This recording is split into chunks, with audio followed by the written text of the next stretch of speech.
Welcome to the Deep Dive, where we take those topics that usually inspire a whole lot of primal fear, and we try to transform that into something else, in a knowledge that's well-informed, targeted, and at the end of the day, respectful.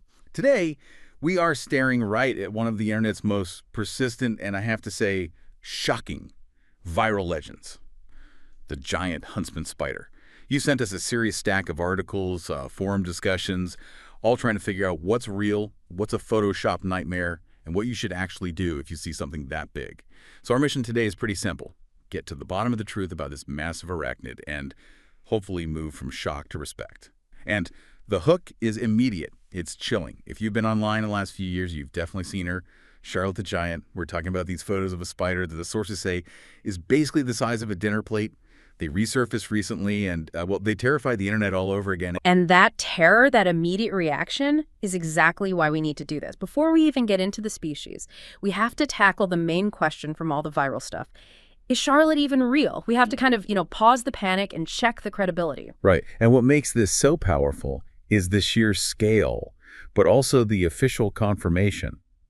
The sources all point back to Barnyard Betty's rescue.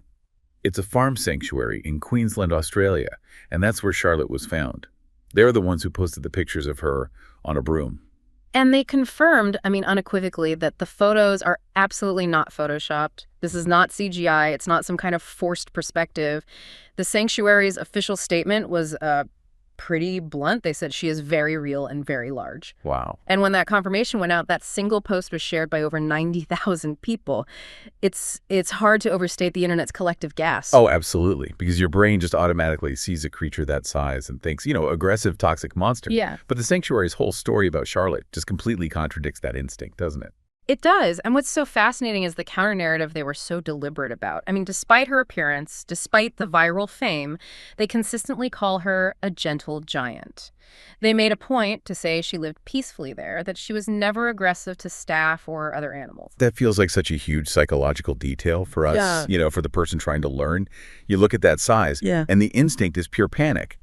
But Charlotte's story shows that with this species, just understanding their behavior can dramatically ease those initial fears. Exactly. Fear is so often rooted in the unknown, or in this case, a basic misunderstanding of what threat actually looks like in the natural world. Charlotte's behavior, which was confirmed by the people living right there with her, it just underlines how important it is to respect all creatures, even if they, look like they crawled out of a horror movie. It's so tough to rewire that instinct, though. Even knowing she was at a sanctuary, seeing a dinner plate-sized spider it requires a serious mental shift. So, okay, we've gone from B-movie monster to beloved sanctuary resident, but let's get specific. What about the millions of her cousins not living at Barnyard Betty's? Let's unpack the facts about the species Charlotte represents. Well, first we should clarify the scope a little bit. When we say huntsman spiders, we're actually talking about a massive worldwide family of spiders. It's called Spiracidae. They are very common in Australia, yes, but you can find huntsmen globally, usually in warmer climates. Charlotte, with her just exceptional size, she's likely a specimen of one of the largest huntsman species, maybe Heteropoda maxima, which is famous for its huge leg span. That context is so important. So we're not just talking about one giant spider, we're talking about a whole very successful family of arachnids. What are the big defining characteristics of this family, then? They're defined by two major things. First, their size, which is, significant even when they're not quite Charlotte-sized. A typical body is maybe an inch or two, but the leg span can easily hit 4 or 5 inches. And the second thing? Their speed, their incredible speed. That's always part of the stories, isn't it? The sudden dash across the living room floor. Absolutely. They're built for it. For speed and for these quick lateral movements. But here is the critical piece of biology that really surprises people who think all big spiders are, waiting in a giant trap. Huntsman spiders do not build webs to catch their prey. So they're not the classic spider sitting in the corner of the ceiling. Not at all. They are active pursuit hunters. They stalk and they ambush their prey, which is, of course, where the speed is so useful. They use their fangs, but not primarily for venom. It's more of a physical, crushing force to subdue insects. They rely on strength and agility and surprise. That just completely changes the mental image. It takes them from being this stationary, lurking threat to a highly efficient mobile predator that's always on the move. And I guess that mobility connects right to their role in the ecosystem. This feels like the aha moment for anyone afraid of them. It really is. They play a vital, active role in controlling insect populations. When a huntsman moves into your house or your garage, they are basically giving you free pest control. They hunt and eat large household pests, things like cockroaches, crickets, other small arthropods that most of us really do not want around. That is the ultimate twist, isn't it? The creature that gives you the most intense primal fear might actually be your best friend when it comes to keeping your house free of roaches. You're trading one fear for a much more effective solution. But let's shift to the critical info that you, the listener, absolutely need, separating the myth of the size from the fact of the actual physical risk. If you encounter one, and let's say it feels threatened and it bites you, what's the actual danger level? What do organizations like the Australian Reptile Park say about the toxicity? This is the data we really need to isolate to manage that panic. Overall, huntsman spiders are not considered medically dangerous to humans. They're large, yes. They can certainly look aggressive, especially if you corner them, but they are not listed among the highly toxic, life-threatening spiders you find in Australia. Okay, let's put that in context. Yeah. Because Australia has some truly dangerous spiders. How do they compare to, say, a redback or a funnel web? It's night and day, and that is the key takeaway here. A redback or a Sydney funnel web, which are, by the way, usually much smaller and less scary looking than a huntsman, they have venom that can cause severe systemic reactions. We're talking hospitalization, anti-venom. Their toxicity is high, and it targets the nervous system. Right. The huntsman is totally different. Their venom is low risk. A bite can cause symptoms, for sure. You might get some localized pain, maybe minor nausea or a headache, but the usual experience is just localized pain and swelling.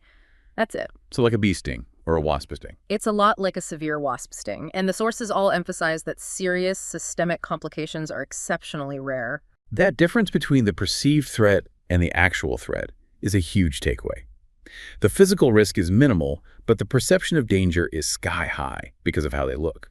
But, I mean, if the bites cause localized pain and they're huge and they're fast, isn't it still pretty good reason to fear them? Why are experts so quick to dismiss the pain? That's a fair question, and it gets into the psychology of it. We react to size and sudden movement much more intensely than to a chemical danger we can't see. But experts dismiss the danger because the effects are temporary and they're local. And more importantly, they only bite defensively. They would much rather run away. The sources all confirm that the vast majority of bites happen when a spider gets trapped or crushed. You know, you accidentally put on a shoe, it's hiding in, that sort of thing. So the size doesn't equal the risk? Not at all. The panic-inducing size is not proportional to the venom risk, and knowing that is crucial for staying calm. Knowing the actual risk is low helps people react rationally. You only need medical advice if the symptoms get dramatically worse, which, again, the data shows is highly unusual. This is where it gets really interesting. Mm-hmm. We've established they're fast, they're big, they are beneficial hunters, and they are, for the most part, harmless to us. So for you listening, looking for quick, applicable knowledge, since they are active hunters and don't just sit in the web, how do we coexist peacefully? They're going to be moving around looking for roaches. Coexistence is totally possible, and the sources give very practical, very sensible steps that are all rooted in understanding how they behave. Since huntsmen are attracted by insects and by warmth, the first step is really just preventative home maintenance. Okay. We always hear that advice, keep your home clean and tidy, but for huntsmen, this really means reducing their ambush sites and their food supply. They love clutter. Stacks of magazines, boxes, piles of clothes, because these provide excellent cover for them to hide in during the day. So reducing clutter means fewer places for them to lurk and ambush the roaches they're after. So you're not just cleaning for the sake of being clean, you're cleaning to eliminate their operational zones.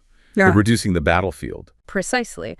And you also want to check and seal any obvious ways they can get in from outside. They're very thin. They can squeeze through tiny gaps in window frames or under doors. Right. And eliminating any standing water or overly damp areas also helps reduce the insect population they're there to feed on. Okay, and what if you do see one? The sight of a giant spider, it demands a reaction. What's the calm, recommended way to remove it? The key advice is always to avoid direct contact and, crucially, to avoid any aggressive movements. Don't swat it, don't crush it, don't try to trap it with force. Mm-hmm. That is when they are most likely to bite defensively. They are usually much more terrified of you than you are of them. I find that hard to believe, but okay. It's true. So the recommended gentle method is the classic catch and release. You just need a stiff piece of cardboard, maybe a large postcard, and a container that's big enough for its leg span. like a big jar or a clear plastic food container. So you're basically turning the encounter into a diplomatic mission. It is diplomatic. You slowly place the container over the spider, making sure the opening is flush against the wall or the floor. Then you just gently slide the cardboard underneath, trapping the spider inside. And then you can relocate it far from the house, maybe in a shed or the garden, where it can continue its pest control duties away from your living space. That takes this high drama encounter and turns it into a respectful relocation effort. You're preserving your beneficial, if very intimidating, pest control specialist. It shifts the whole dynamic from confrontation to management. Yeah, and if we connect this to the bigger picture, we started with a viral photo of this terrifyingly large creature, Charlotte, which we confirmed was 100% real. She represents the extreme end of the Spiracidae family. We synthesized the biological facts. They're fast, they're active hunters, no webs, and they're highly beneficial for insect control. And most importantly, we assess the actual danger. Confirming the risk to humans is very, very low, especially when you compare them to their smaller but much more venomous cousins. So I think the overall lesson here is that appearance is often a terribly poor measure of actual threat. Knowing the facts about a creature's role, its biology, it just drastically changes how rationally you can view it. It forces you to override your instinct with intellect. So what does this all mean? The sources gave us this fascinating case study in viral media, where a beneficial, if intimidating creature gets elevated into an internet legend purely because of its size. We've replaced that viral fear with practical knowledge and, hopefully, respect for a highly effective predator. But let's leave you with a final thought to mull over. If huntsman spiders play a vital role in controlling household insects like cockroaches, what other creatures do we instinctively fear? Creatures we judge purely by their appearance and immediately try to remove. Maybe it's a large non-venomous snake, a certain type of big beetle, or even some wasps. What other creatures are out there silently providing essential environmental services right under our noses? Keep that thought in mind the next time something creepy-crawly crosses your path. It might just be the best security guard your garden or your pantry has.